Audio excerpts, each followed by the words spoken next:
ഓം അമൃതേശ്വരി നമ. സാധകരെ സംബന്ധിച്ചിടത്തോളം യുദ്ധഭൂമിയാണ് സദ്ഗുരു സന്നിധി. സ്വന്തം അഹന്തയുമായിട്ടുള്ള ഭീകരയുദ്ധം.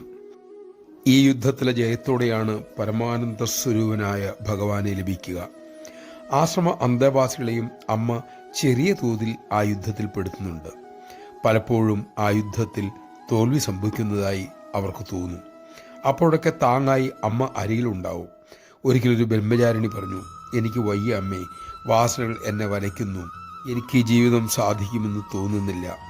പ്രേമപൂർവം ആശ്ലേഷിച്ചുകൊണ്ട് അമൃതസ്വരൂപിണി അരുളി, മക്കളെ, നിങ്ങളെ ഉയർത്താനായി അമ്മ ഏതറ്റം വരെയും പോകും. എൻ്റെ മക്കളെ ഈശ്വരനിൽ എത്തിക്കാനായി എത്ര ജന്മം വേണമെങ്കിലും അമ്മ എടുക്കാനും തയ്യാറാണ്. മുന്നോട്ട് പോകൂ. നമഃശിവായ.